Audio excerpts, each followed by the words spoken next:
Good afternoon, everyone. Good afternoon. Let's begin with some scheduling updates. Tomorrow, President Trump will travel to the great states of Ohio and Kentucky, where he will tout his economic victories and detail the administration-wide efforts to continuing lowering prices to make everyday life more affordable for working Americans. The president will visit Thermo Fisher Scientific in Ohio and give remarks at Verst Logistics in Kentucky. On Thursday, President Trump and the First Lady will host a Women's History Month event in the East Room. And on Friday, the president will sign several executive orders, and we will provide more details on those later this week. As President Trump shared with the American people last night, the United States military is making tremendous strides towards achieving our military objectives for Operation Epic Fury. 10 days in, this campaign has been a resounding success thus far, and America's warriors are winning this important fight at an even faster pace than we anticipated. More than 5,000 enemy targets have been struck so far. Iran's ballistic missile attacks are down more than 90%, and their drone attacks are down by approximately 85% since the start of Operation Epic Fury. The United States is also annihilating the Iranian regime's navy, and we have destroyed more than 50 Iranian naval vessels, including a major drone carrier ship. None of the regime's vessels are operating in major regional waterways, and the Iranian Navy has been assessed as combat ineffective. The trend is clear. U.S. combat capabilities are increasing and growing more lethal and dominant by the day, while the Iranian terrorist regime's ability to respond has rapidly declined. Now, the U.S. military is moving to dismantle Iran's missile production infrastructure. Our incredible B-2 bombers recently dropped dozens of 2,000-pound penetrator bombs on deeply buried missile sites. Last night, President Trump reiterated his commitment toward keeping oil flowing through the Strait of Hormuz so the United States and all of our allies can receive their energy needs. President Trump will not allow rogue Iranian terrorists to stop the freedom of navigation and the free flow of energy. Let me be clear. It is a good thing to wipe out terrorists who indiscriminately target civilians and attempt to hold the global economy hostage, and President Trump should be commended for doing so. As the president made unequivocally clear to the remaining elements of this terrorist regime in his statement yesterday, if they do anything to stop the flow of oil or goods within the Strait of Hormuz, they will be hit by the world's most powerful military 20 times harder than they have been hit thus far. Moving forward, the stated objectives for Operation Epic Fury remain the same: destroy the terrorist regime's ballistic missiles, raise their Iranian missile industry to the ground, ensure their terrorist proxies can no longer destabilize the region, and ensure that Iran never obtains a nuclear weapon. President Trump remains confident these goals will be accomplished in swift fashion. As for the oil, President Trump fully expected the rogue Iranian regime to try and disrupt the global markets. That's why President Trump and his energy team have been planning for this long before the strike and have moved quickly to address these temporary disruptions. Thus far, the Trump administration has offered political risk insurance to tankers operating in the Gulf. The Treasury temporarily waived certain oil-related sanctions, and the Commander-in-Chief has offered the U.S. Navy to escort tankers when necessary. The President and his energy team are closely watching the markets, speaking with industry leaders, and the U.S. military is drawing up additional options following the President's directive to continue keeping the Strait of Hormuz open. I will not broadcast what those options look like, but just know the President is not afraid to use them. Rest assured to the American people, the recent increase in oil and gas prices is temporary, and this operation will result in lower gas prices in the long term.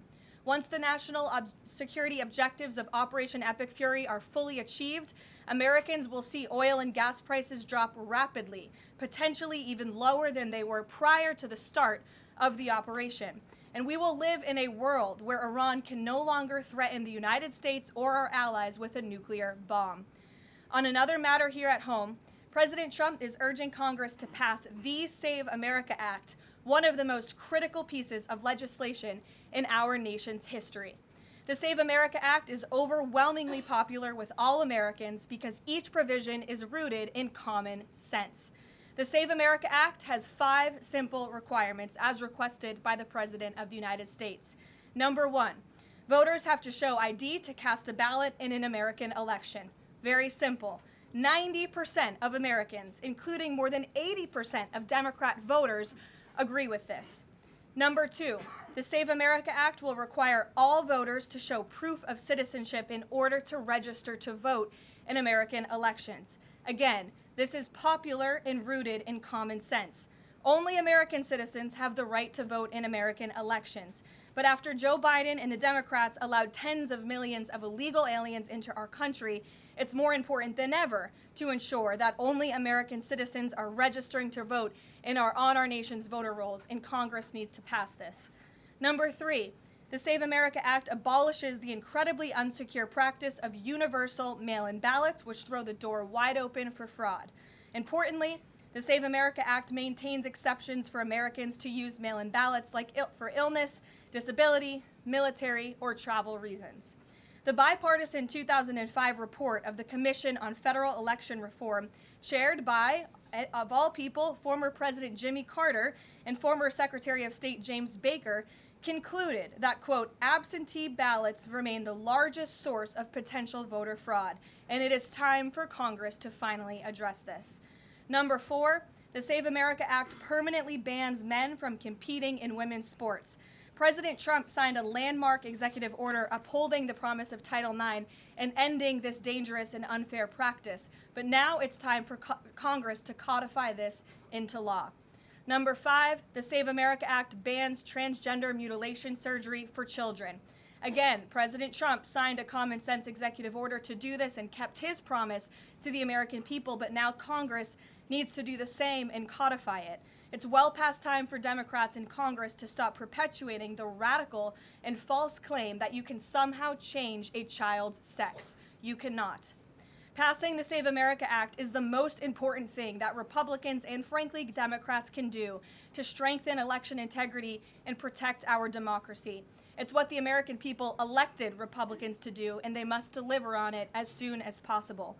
The President is calling on Congress to get the job done and send this historic piece of legislation to his desk immediately for signature.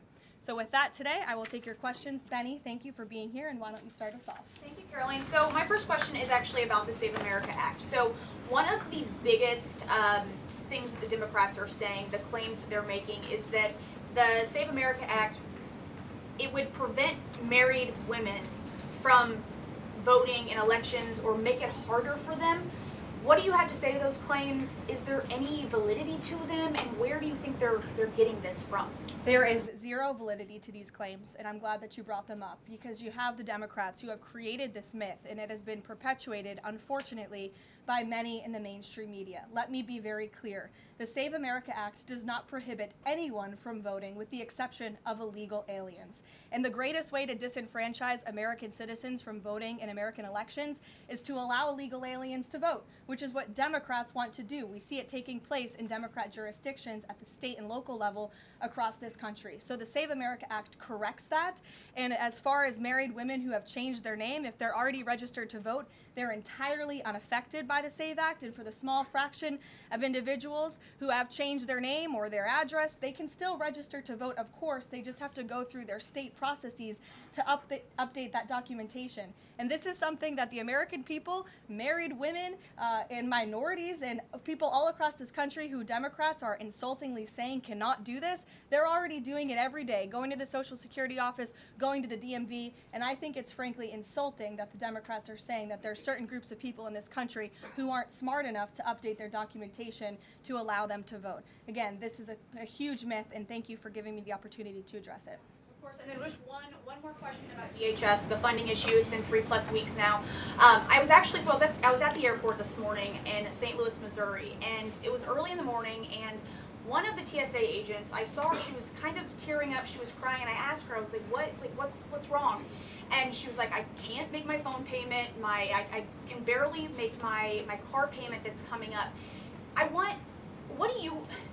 I think a lot in the Beltway, there's so much noise between Democrats, Republicans. It's the Democrats' fault, it's the Republicans' fault.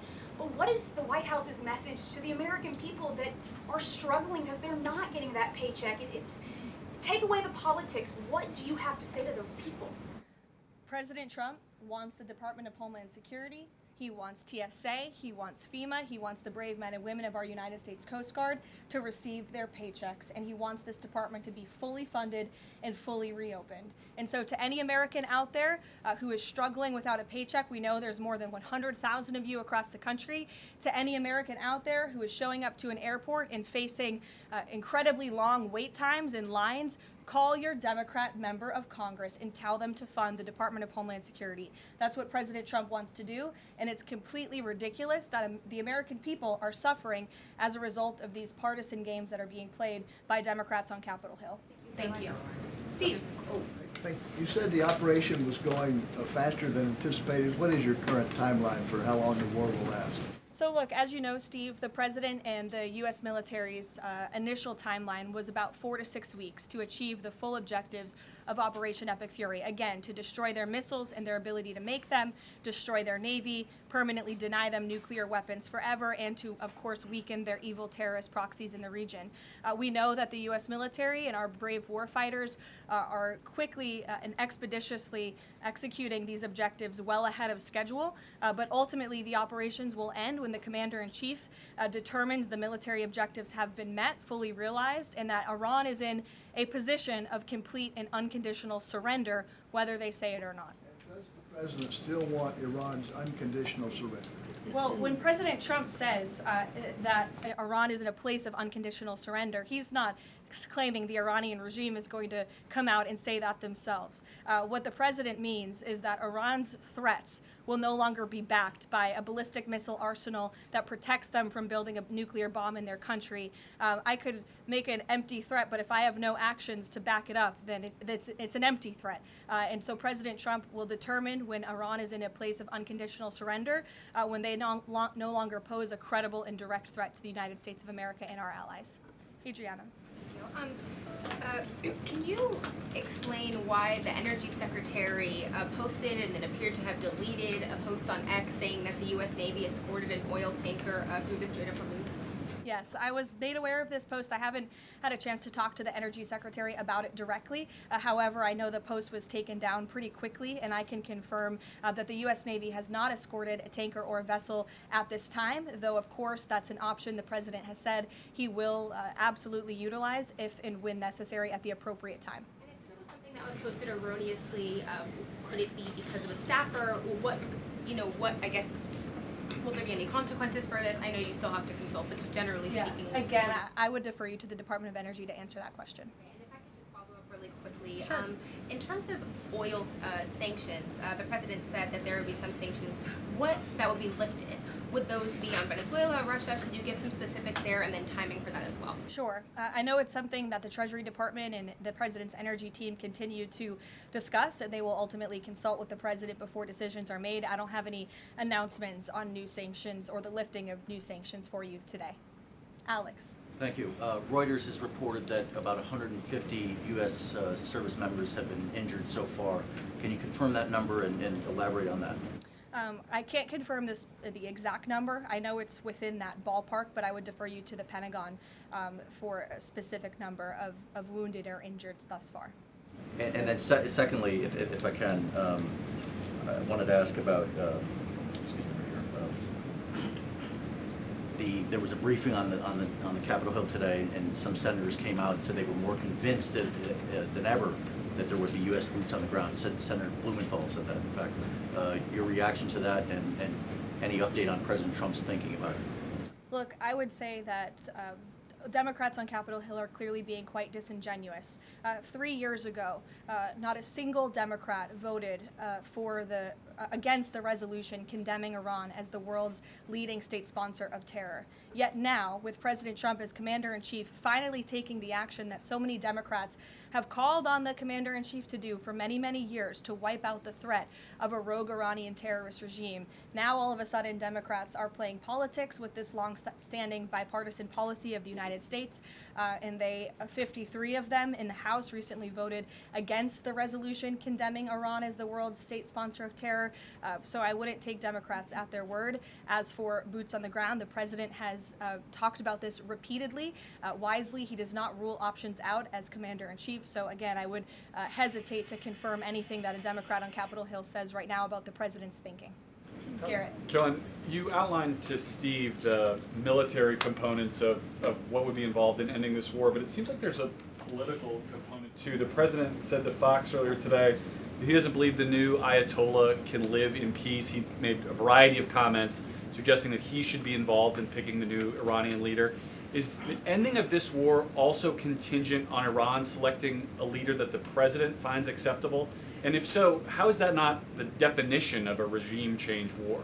Look, as President Trump has blatantly and frankly stated, it's obviously within the best interest of the United States and the West to no longer have a radical terrorist in charge of Iran, especially as we see their reaction to Operation Epic Fury. They had their missiles turned towards our Gulf and Arab partners in the region.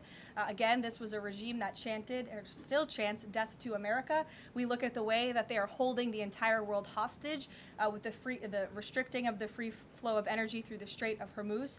So the president, I think, is making quite an obvious comment. Again, as for the timeline of the military operations with respect to Iran, we have objectives that we have laid out that the commander-in-chief wants to see achieved. When they are achieved, then it will ultimately be up to the president to end this operation. Okay, so I think you're not exactly addressing my question, though. Is that political objective also necessary for the president to decide to end this war? Look, again, I just told you the objectives of Operation Epic Fury. When those objectives are met, the president will dictate the end of these operations when he deems that Iran no longer poses a credible threat to the United States of America. And again, it goes back to what does that unconditional surrender look like?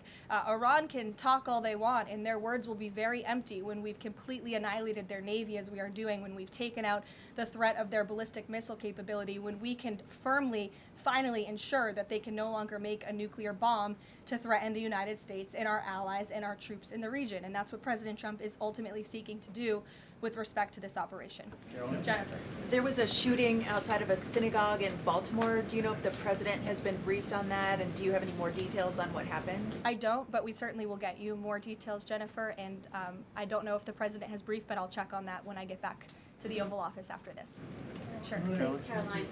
The president said yesterday for the first time that he had to strike Iran because he believes that Iran was going to strike U.S. targets within 7 days. And then he bumped that down later to 3 days. Where is he getting that?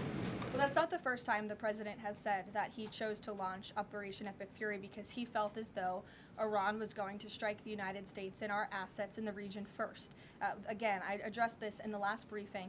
This was a feeling the president had based on facts provided to him by his top negotiators who had been engaged with the Iranian regime in a good faith effort. The Iranian regime was lying, deceiving the United States of America, clearly trying to continue their nuclear program to create a bomb that would, of course, threaten the United States of America. Again, their ballistic missile arsenal, they were rapidly and aggressively increasing that by the month to a place where they would essentially build immunity for themselves, where a future president or President Trump would not be able to launch this incredibly successful operation. And so the president, again, as I have reiterated and he has said, was not going to sit back and allow the Iranian regime to threaten or to attack the United States of America any longer. But there are no U.S. leaders or Israeli leaders who are making those same claims. So is he making this up to justify his decision to go to war now? The president is not making anything up, Nancy. He is looking at this every single day based on intelligence, based on facts, and based on intelligence that he himself and his negotiators have consumed based on their, again, negotiations with the rogue Iranian regime over the past year. And the president and his team tried in a good faith way to reach a diplomatic deal through peaceful means with the Iranian regime. And Iran chose this path to death and destruction. Iran wanted to attack the United States of America, and the president was not going to sit back and allow that to happen. He was not going to sit back and allow that to happen, and everyone in this room should be grateful for it. John. Thanks a lot, Caroline. Two questions for you. One has to do with a follow-up to your statement that you made at the beginning of the briefing regarding the Save America Act. Sure. Yesterday, the Senate Majority Leader John Thune spoke on the effort to potentially have a filibuster broken, the rules for the filibuster broken. He said the votes aren't there, one, to nuke the filibuster, and the votes aren't there for a talking filibuster. He says that's the reality. What's your reaction to what Senator Thune said? Look, I think President Trump, the urgency behind his need to pass the Save America Act and his desire to get this country-saving legislation passed has been made quite clear. He wants all options on the table, and he wants the Senate to move as quickly as possible through whatever means necessary. And then secondly, just regarding the president's trip tomorrow, looking ahead, why Ohio and why Northern Kentucky? Well, why not? These are two great states with great Americans. Just wanted to know why they were chosen. Great states with great Americans. The president will be joined by lawmakers from both states who he greatly admires and respects and supports. And he'll be meeting with business owners in both of these places and talking about the economy, which is, of course, the utmost importance to him. Caroline, thank you. Last week, the Energy Secretary issued a waiver for India to get oil, Russian oils during this energy crisis. Yes. Have you spoken to President about it? What's the idea behind this? Have I spoken to the president about it? Yeah. Yes, I have spoken to the president about it. And the president and the Secretary of Treasury and the whole national security team came to this decision because our allies in India, as you know, Leavitt, have been good actors and have previously stopped buying sanctioned Russian oil. So as we work to appease this temporary gap of oil supply around the world because of the Iranians, we have temporarily permitted them to accept that Russian oil. And this Russian oil was already at sea. It was already out on the water. So this short-term measure, we don't believe it will provide significant financial benefit to the Russian government at this time. I have one more question about Pakistan.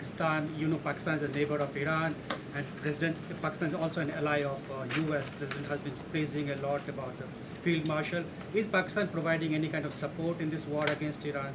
That I will have to check on with the Pentagon and get back to you. Sure. Thanks, Caroline. The president said yesterday that President Putin told him he wanted to be helpful in the Middle East. The Kremlin put out a statement where Putin said, quote, "I would like to reaffirm our unwavering support for Tehran and our solidarity with Iranian friends." How does the president think that Russia could be helpful, if not helping Iran?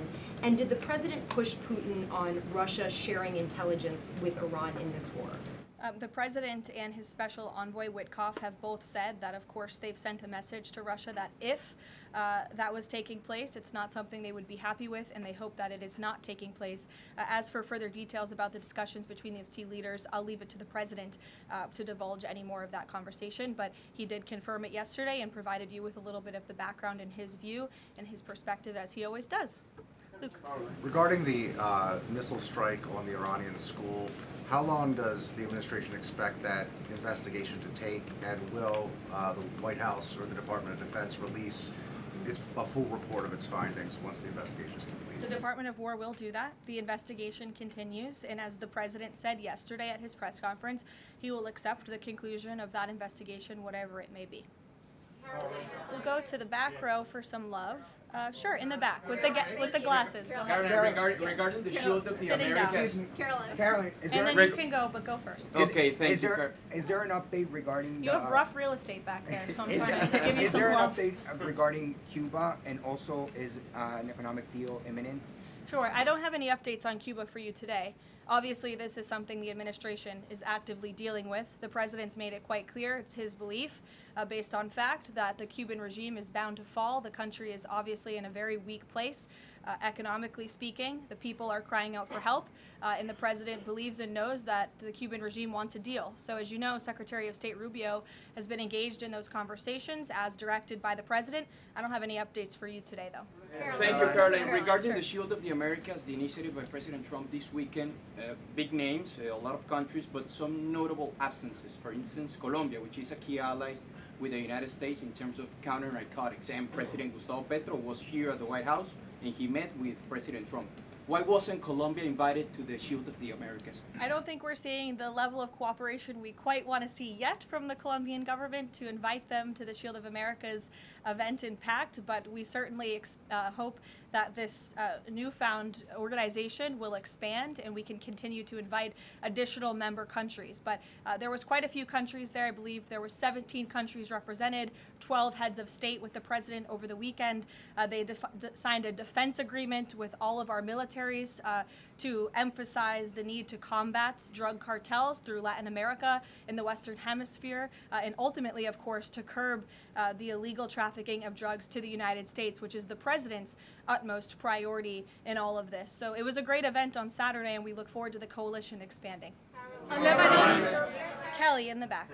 Karoline, thank you. Good to see you. I want to get back to another question that was asked earlier. It talked about the political aspects, but there's also the ideological and the spiritual aspects of what Iran has said for 47 years. Death to America, death to Israel. And we've just finished talking about the fact that terror has been around the world. Iran has been the nexus of that in so many ways. Has the president stated clearly to the American people why this is such an imminent threat in order for Democrats on Capitol Hill and Republicans and the American people to understand how imminent the threat was?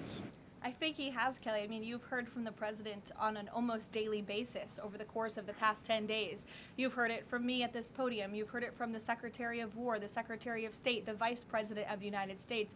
You know, the president's top cabinet and his officials have been repeatedly explaining to the American public the threat that Iran has posed to our country in this moment, but of course over the course of the past 47 years. And their words, again, chanting death to America, speak for themselves. Go ahead. You can follow up. Why the division within the American people? I realize that we have the people are talking about the War Powers Act. They're talking about all kinds of issues.